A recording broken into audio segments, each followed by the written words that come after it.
and welcome to Massey United Insurance's Dine and Lang. To all our viewers on Scene TV and Digital Sportsmax, we have a very special program tonight. He was fearsome on the field and now he wants to lead in the boardroom. Joel Big Bird Garner wants to be president of the West Indies Cricket Board. And tonight we have him as a special guest on our program. Plus, of course, Barry Wilkinson is in New Zealand and we talked to him on Skype. All of this and more on tonight's Massey United Insurance's Line and Length. Across the Caribbean, more people are placing their trust in Massey United Insurance for the protection of the things that are important to them, their homes, businesses, and their prized possessions. That's because Massey United Insurance offers excellent general insurance coverage to help you manage whatever life sends your way. Our cadre of well-reputed agencies and trained insurance professionals are always ready to provide you with sound advice and prompt service. Choose the security and sound strength that is Massey United Insurance. And welcome back to Massey United Insurance's Line and Length. And as promised, Joel Big Bird Garner is in the studio. Joel, the presidency of the West Indies Cricket Board, it's in your sights. But are you happy and comfortable at this stage, looking towards it and hoping as you challenge the incumbent Dave Cameron? Well, Andrew, the only thing that I can do is put the program that I have in mind that I think that can bring us out of the hole that we're in the public domain, and to the boards and to the territories. I think this problem is bigger than Joel Garner or Dave Cameron. This is a $42 million problem that we have to deal with. Besides that, our cricket has been languishing, near to the bottom, and we have to do something to get there, or to get out of the hole and to deal with the issues that we have at hand. But certainly, over the past couple of days, we've heard there has been a reversal. The Jamaica Cricket Association, following on a general meeting as opposed to a board meeting, have determined that they will support Cameron once again for the presidency, which suggests to the public that you are now on a losing ticket. But I know you're proceeding with your program. What's the feedback following the JCA's decision? Well, let's put it this way. Emotions run high when it comes to islands. I don't fool myself about what is happening. But at the same time, I don't think that you should just walk away and say, well, that is it. I think we have something to offer. Not only that we have something to offer, I think that we have a program that is attainable, reachable, and implementable. And at the same time, all I can do is just put it out there in the public domain, keep talking to the territories, and hope that they see, that this is something that we can deal with, or something that we can live with, that will help us to get ourselves out of the hole. 2 years ago, you supported former President, the Honorable Julian Hunt, on his ticket and lost. Some say it was not surprising that Cameron ran a very smooth campaign. In terms of that, looking back 2 years, you've been on the board 2 years hence now. Has there been any major changes that you've seen that kind of suggested that you wanted to throw your hat into the ring once again? Well, if you look at it, Andrew, that was a funny little campaign in that, things didn't turn out the way that we expected them to. I don't think that people did what they were supposed to do, but that's water under the bridge. When you look at it, I don't think that we've made a lot of gains. All the things that are being implemented now were part of the program going forward for the West Indies Cricket Board. When I look at it, what we tend to do is to give any president who is there the leeway to do what he thinks is best. Give him a chance to let his programs and things work. And I don't think that they are all working, because we are still at the place where we are. We're looking at cricket from the top up, from the top down, as opposed to looking at cricket from the bottom up. And I think that is where we have to channel most of our energies. It seems as if your focus will be on cricket, and I think that most Caribbean people feel that our cricket is a major problem. The former players, Andy Roberts has come out and spoken feverishly in support of you, because he says it's time that we have a player to take charge. Well, that is the major plank on which I'm looking at the cricket. During the last few years, we've been focusing on everything except the major thing that West Indies Cricket Board is set up to do, and that is cricket. And we have to get back to the cricket. We've gone away talking about finance, we've gone away talking about all sorts of things, but we have to look at our cricket, we have to look at the development of cricket. We have to go back to the territories where that is the breeding ground for our cricket, and they have been more or less neglected. So what we have to do is look at our cricket from bottom up. we still have to have a product to produce and to give to the public. So it means that we have to start not all over again. If you look at it, we had here locally a 5-year cricket development plan that has borne fruit. I think that we have to go back and look at the territories, deal with the territories individually and see what their needs are and try to work with them to produce cricketers so that we will have cricketers at the top at every stage, even at under 13, under 15, under 17, under 19, whichever competitions we are playing. I think that it makes sense for us to tackle the problem in the islands and build stocks, build supplies. It could be argued that the coming of the Professional Cricket League, the PCL, was an attempt to start building for the future, giving cricketers an opportunity to become professionals. But where do they come from? And that is the number one problem. You have to have grassroots programs. You have to have programs that you can see develop. In the next 3 years, we can produce 4, 5, 6, 7 cricketers who are of international standard to put with the ones who are already there. And you have to keep having a supply line going. The professional league is good, yes, if you want to call it a professional league, but we've been playing professional cricket. We have been paying professional cricketers here in Barbados since 2011. So, it is now being spread across the region. But at the same time, I think that what we have to do is to look at our cricket in a very serious way, set standards, not only set standards, but implement the standards that we want to see and build from there. I don't think we can keep saying that, well, everybody's going to play cricket. We have to go and also market the cricket as a profitable profession or something that is worth doing, and it's something that you want young boys and girls to come on to do, is to play cricket, play it professionally, and play at the highest level. If we have a weak team, it also affects the region because the economics of the whole region is dependent on the cricket. That if we don't get tours, and especially that is or if we get shortened tours. Or shortened tours. That is where part of the problem is. The finances don't allow us to get them. When you think about it, tours for England, Australia, and India are the most profitable tours. For India, that is one that we have to get back. We have to get back in a relationship with the BCCI in India. Otherwise, we'll be wasting time. Some have suggested that the coming of a Joel Garner as president of the West Indies Cricket Board could see a softening of the stance, the current hard stance of the BCCI, because there's a certain level of respect for a Joel Garner on the Indian subcontinent. Well, for one, we have to have a conversation with them. It doesn't make any sense saying, well, let's wait until the elections are gone and see what happens. If the election doesn't turn out to be the way you want it, then you're still wasting time. I think with our contacts with the former players, Sunny Gavaskar and I were roommates at Somerset in the 80s, and we have some good relationship with the Indian players. I think that will be a groundbreaker. What also we have on our side is that we have former players who are also great players, like Sir Gary Sobers, and I've broached the subject with him before, and Sir Wes Hall and those people, the likes of those people who have access and who are respected, and it calls for a different approach, not one of elections, but one in which we should sit down and see how we can sort out the mess that is there.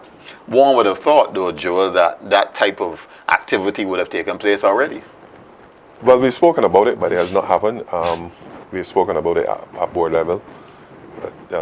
You know how things go. It is not our call. We have to wait until the powers that be decide that they should have it. For me, I would have had that decision. I would have that discussion maybe 2-3 months ago, because it makes sense for us to sit down and talk instead of just talking about dispute resolution and waiting on other person's step. You have to help yourself, and you have to go and put yourself out there on the line and have some sort of dialogue going with the Indian board and find out how best we can get rid of this problem. This whole problem, I guess, relates as well to the whole question of governance of West Indies cricket. It's an issue that has been raised across the region. Several reports and discussion points have come up. Prime ministers have indicated a whole lot of concern about this governance structure of the board. You have been a member of the board for a number of years now. You've been president of the Barbados Cricket Association as well for a number of years. Your thoughts on the whole question of governance of cricket in the region? Well, let's start by saying that the 6 territories are the shareholders who own the West Indies Cricket Board. it is something that has to be discussed. It has to come up again. We are aware and that there are concerns. We must tackle it. We can't just decide, yes, we're the shareholders and that's it. We have to become more comfortable to the entire region. And I think that we have to have some sort of, or we should look at having a consultative committee which is made up of CARICOM, WIPA, the players, eminent persons in the community and people who have a knowledge of cricket to face some hard questions and let somebody who is not intimate with the workings of the cricket board, have a go and say about what they think and what they feel. I think it would go a long way if we had a consultative committee. And the problem of governance is one that we must deal with. And while we at it, Andrew, the executive committee, which is a committee of the board that is set up to meet in between meetings, has not met for the entire session. That is one of the things. For 2 years? Has not met. And that would have been, you would have had 6 different, or 7 or 8 or 9 different people with different views and different ideas on how we would have been able to combat a lot of things that we were dealing with. But we have not met for the entire session. And it makes no sense. That is one of the things that we have to get back to. The reactivation of the executive committee. That is a must. I think that we must also more or less get information to the shareholders on a quarterly basis so that they would know and that they will have input. And I think that when we meet with the CEOs and managers of the different territories, that is an area where we'll be able to gather information, give information, and then get them to buy into whatever we're doing as opposed to just handing things down to them. That is, one of the areas that we have to deal with. That's Joel Big Bird Garner. He's bouncing. Yes, he's bouncing, and he's on Massey United Insurance's Line of Life. When we come back, Joel Garner will talk a bit about the West Indies' performance so far in the ICC Cricket World Cup.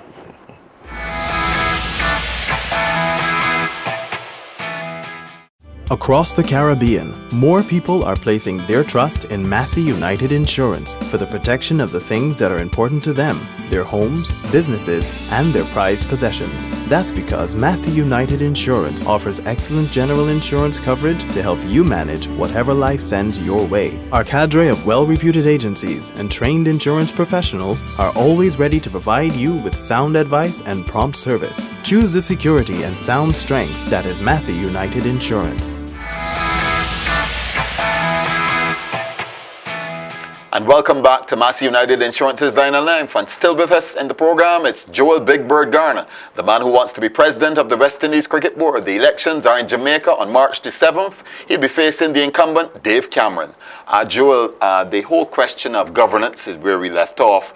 And some may argue, in fact Cameron supporters will argue, that the MOU, the agreement between the West Indies Cricket Board and the Players Association, is certainly one of the most positive things that has happened in West Indies cricket in the last 5 or 6 years. It may have caused some confusion through India, but the fact that there is an MOU, your thoughts?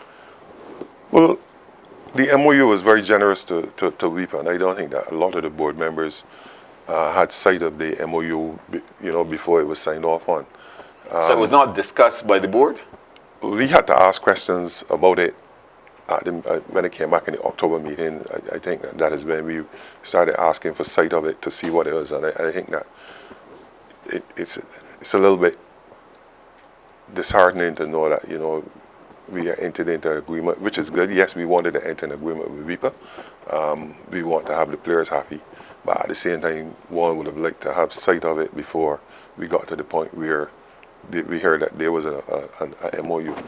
And when we talk about the problem, the whole issue of governance, Andrew, we think too that the CEO has to implement and manage the board's policies without the need for an executive president. And if I say that, it's a big statement, because when you look, you don't see the CEO as the person, as the spokesperson for the organization, and he's the person who's charged with the day-to-day responsibility of running the organization. And it is one of the things that we have to ensure that is happening in the future going forward. Well, you certainly said a mouthful there, Joel. So you were saying that the agreement was signed prior to members of the board having sight of it? I would think, yeah, that's fairly accurate to say that. I was aware until October or thereabout, and then after we had all the confusion, we went to the meeting members asked for sight of the MOU between WIPA and the West Indies Cricket Board. I think that is where the real, we had sight of it for the first time. And therein lies perhaps the reason why the confusion in India was allowed to escalate, because people were not really aware of what the true situation was. Well, you can't go on speculation because you have to see it for yourself. Until you have sight of that document, you wouldn't know. It is only after the India debacle that we really had sight of it. Indeed. Joel, boy, some issues for West Indies cricket. If we talk a bit now about development generally, we spoke about the West Indies team, the senior team per se. If we talk about development generally, I know you're an individual very keen on development of West Indies cricket. Let's talk a bit about that. Well, Andrew, the whole thing about it is that we have to look at the territories and maybe go back to basics. We have to look at our programs. We have to streamline the programs, and the first thing we got to do is put more emphasis on cricket, where there's a plan of moving up the ladder. Then we have to put the programs in place where we will say to the people there must be standards of performance and conduct. That is the next rule. We got to look at what we have going, see if they're serving the purpose. There must be a complete review.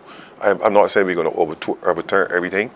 And to develop the cricket, the long-touted UTEC program, that is missing, and that is something that we will want.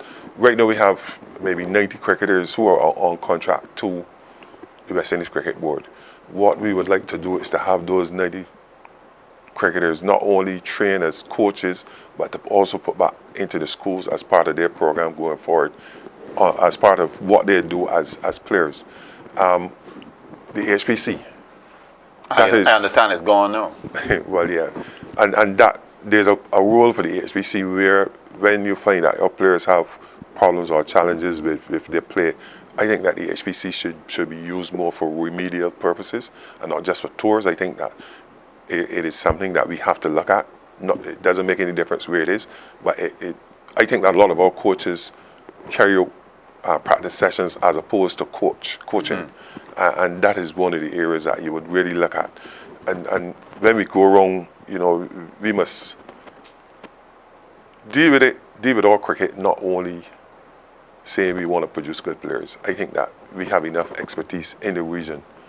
All along, a lot of people were really weary of the former players. I think that they have something to give back. I think that they have enough knowledge and expertise that they should be utilized more within the system to get us to where we are. Only a few weeks ago or 2 weeks ago, we had Sir Gary Sobers in the nets here in Barbados. But I think that you've got Roberts around the region, you've got Walsh, you've got Holy, you've got players. Yeah, but Joe, some may argue we have Sir Richie Richardson, manager of the West Indies team, Sir Curtly Ambrose, the bowling coach, Stuart Williams as the assistant coach in the absence of a permanent coach at the moment. So 3 former players, 2 of them great, 1 not so great perhaps, are in charge of West Indies cricket at the moment. And if we talk about performances, clearly at the ICC Cricket World Cup, the performance is very disappointing. Yes, Andrew, preparation is the key to everything that you do. And when we talk about preparation, if you don't prepare well, you're going to fail. I don't think that you can get a team prepared for a tournament in 2 or 3 weeks. And what I'm talking about is long-term preparation. Yes, we have players that have done well for the West Indies, but what about the quality of the players that you have taken to the World Cup? That could be part of the problem. Or if you know that you got players with ability and you have enough time, say, to run programs and to get these fellas in terms of their training, their preparation, mentally and physically, then you will get better performances. We left South Africa playing in a one-day series to go to India, go to Australia and New Zealand, where the conditions are also different, to play in a World Cup. But what was the preparation leading up to what we're doing? And to say it is disappointing to watch it, yes. I have a little difficulty in watching it all night, but I do, because I still want. It is like when I watch cricket, I actually play the game for the players as opposed to watching them play. It sounds funny, but if you sit next to me when we're watching cricket, you will see me, you will hear me talking about this is what I think the fellow should be. It is a challenge. Yes, we have the expertise. I know people will say yes, we have a management team, we're the team. But the whole thing is you've got to be together, and the success is that if you only play so much cricket, when you get to the real intense cricket, you wouldn't get the results you really need. I think that when you play the minnows, as we call them, you should really crush them if you're a test team. When they say a test team, if you're a competitive test team, you should more or less walk over the minor opposition. When it's not happening, I think that it's I don't know where it is, if it's in the mind or where it is, but it is hard for me to watch it sometimes. That's Joel Big Bird Garner. He says it's hard for him to watch it, but if he becomes president of the West Indies Cricket Board, he'll have to watch all of it. Thank you very much, Joel Garner, and good luck on March the 7th. Thank you, Andrew.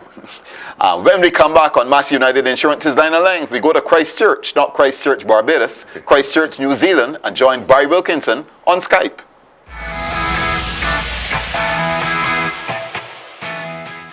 Across the Caribbean, more people are placing their trust in Massey United Insurance for the protection of the things that are important to them, their homes, businesses, and their prized possessions. That's because Massey United Insurance offers excellent general insurance coverage to help you manage whatever life sends your way. Our cadre of well-reputed agencies and trained insurance professionals are always ready to provide you with sound advice and prompt service. Choose the security and sound strength that is Massey United Insurance. And welcome back to Massey United Insurance's Line of Length. And joining us on Skype from Christchurch in New Zealand is Barry Wilkinson. Good morning to you, Barry. Good morning to you, Andrew, and good morning to your many viewers. Well, tell us a bit about Hagley Park in Christchurch, that part of New Zealand that you are right now. Well, Christchurch is a very beautiful town in New Zealand. This is where the earthquake of 2011, actually it's the 4th anniversary tomorrow. This is where the earthquake struck. And they've rebuilt quite nicely. It's a very modern town now, and it's a simply beautiful park. The Oval is ready for the clash, West Indies, Pakistan. I know we're recording, so by the time you do see this, the match would have been over. But the West Indies and Pakistan are here practicing and getting ready for what should be a rather entertaining clash. People here love their cricket, and we expect a full house. Very modern city, not quaint at all like Nelson. People obviously are much more au fait in terms of the cricket and what happens in the cricketing world of the World Cup. Well, tell us a bit about the performance of the West Indies team. Barry, you're one of the only 2 West Indian journalists, in addition to, of course, Ian Bishop and Michael Holden, you and Vinod Manchan. What's it like being a West Indian in New Zealand at the moment with West Indies losing to Ireland? You get questions every single minute from other journalists about what's happening in West Indies cricket. You get questions about perhaps, people want to know what's the reason for Bravo and Pollard not being here. You get questions about the availability of players in Test cricket and why they're not playing instead of playing IPL. Questions after questions, and they come from just about everyone. England journalists, Indian journalists, even Kiwi journalists, and they expect you to know and have all the answers.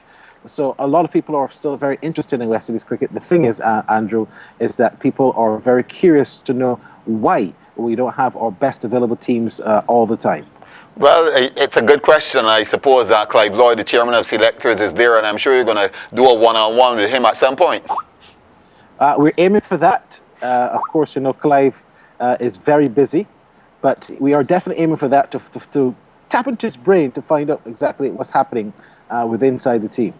But tell us a bit, you are in New Zealand, but what do you get the feeling, what's the impression you have about the feeling surrounding the team? Is there a positive vision? Apart from Darren Sammy, we have not heard from any of the other players suggesting positivity from the team.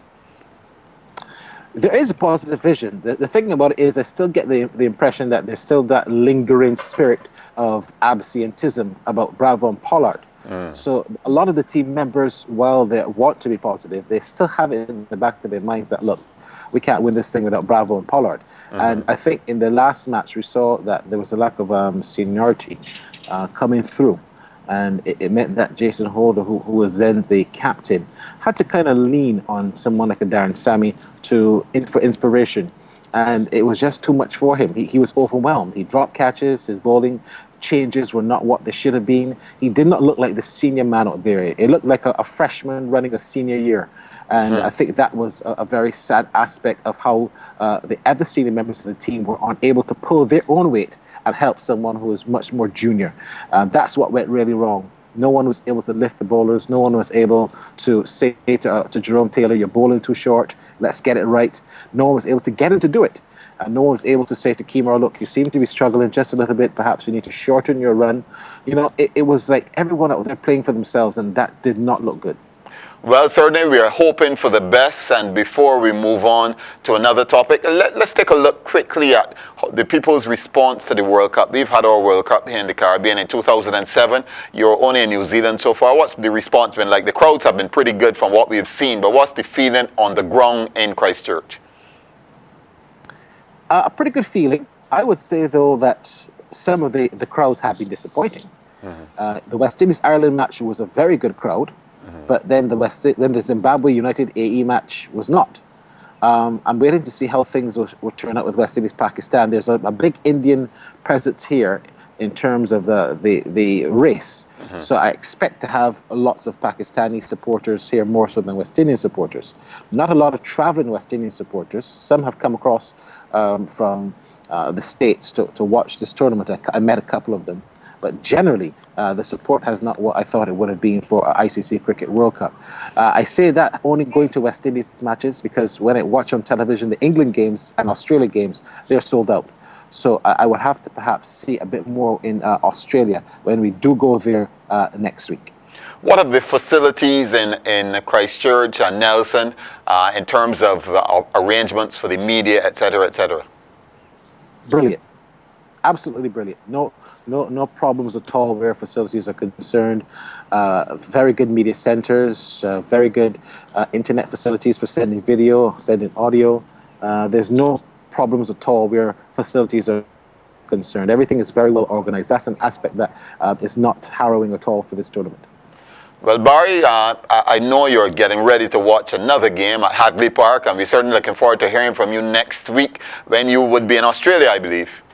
Yes, we'll be in Canberra next week, and we look forward to talking to you then. Thank you very much once again, and travel safely.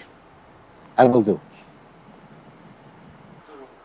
So that was Barry Wilkinson joining us from Christchurch in New Zealand on Skype. Thank you very, very much, Barry.